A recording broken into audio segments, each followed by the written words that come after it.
As the tempo for 2019 elections gains momentum, all eyes are fixed on the APC, the party ruling Nigeria currently.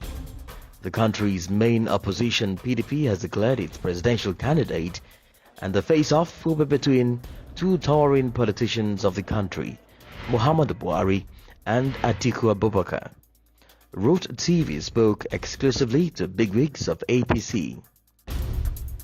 They are confident Buhari will bring it home.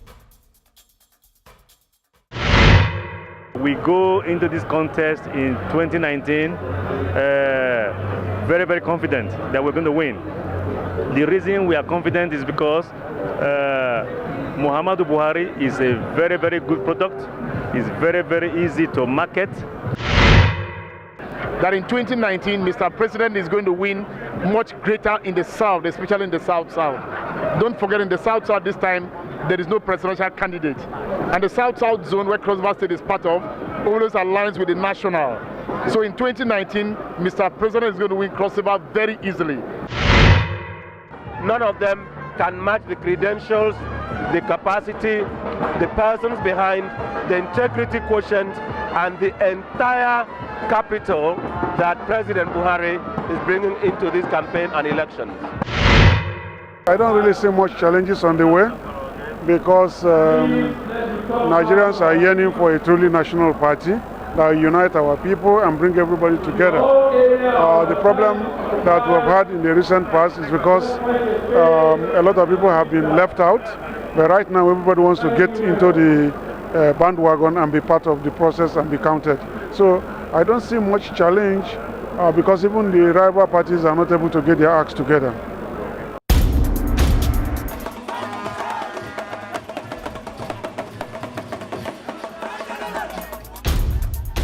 At the recently held APC convention in Abuja, the mood was upbeat as the party officially declared Buhari the flag bearer for 2019. But as the opposition mounts pressure, what is the real cause for worry for the APC? Buhari, none of those contenders can compare themselves in terms of credibility or popularity to Buhari. Buhari is a very popular person.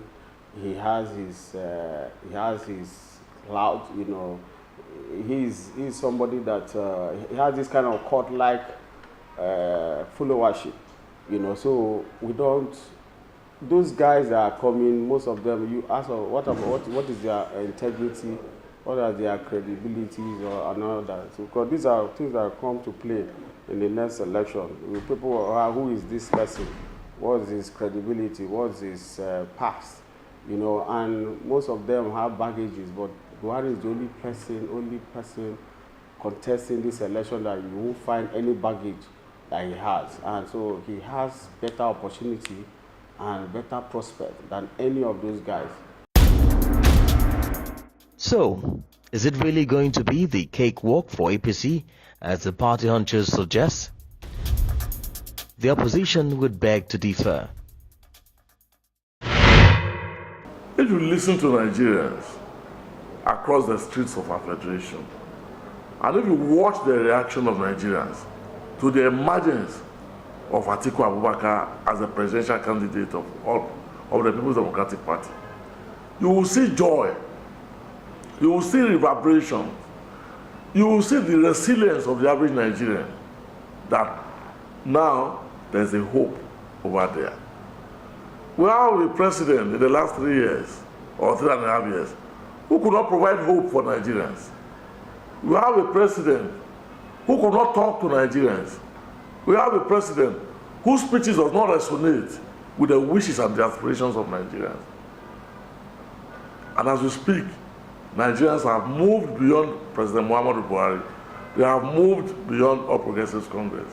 Nigerians are rallying the People's Democratic Party, and they are waiting patiently for that day in February 2019, when they will have the opportunity to cast their ballot in favor of our candidate, Atiku Abubakar.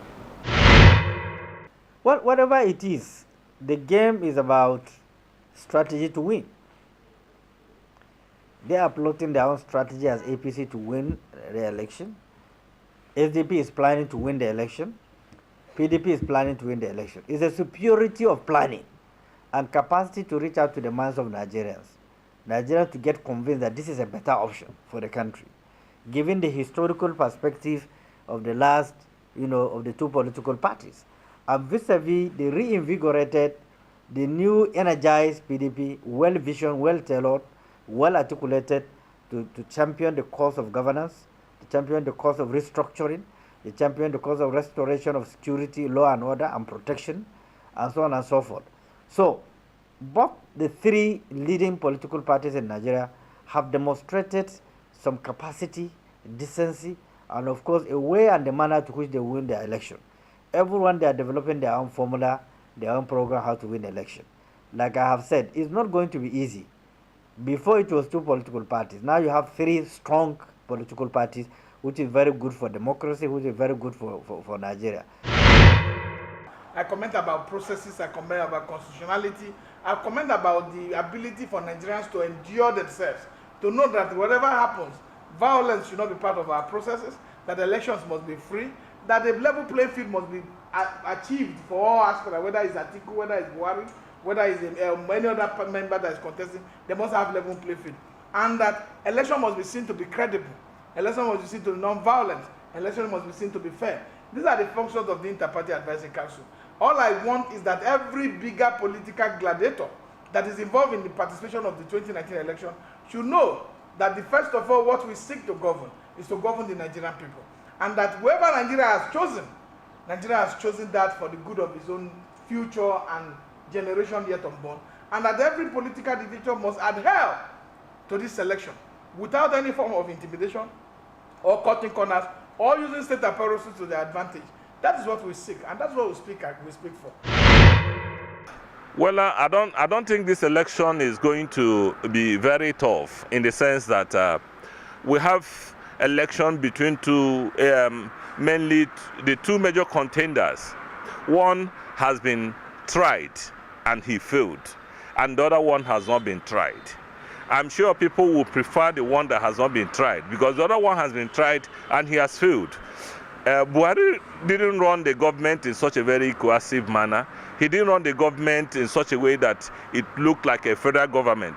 He ran a federal government like a municipal council, where only people from one family, people from one, ethnic coloration were the major people that were involved in governance. And this, that nepotic act, to a very great extent, destroyed whatever legacies or whatever thing that he may have accomplished within this period.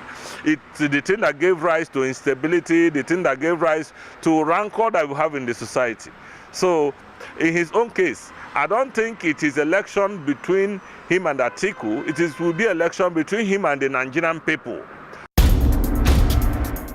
At this stage, one thing is clear. The race for Aso Rock will be one of the most keenly contested in the country's history.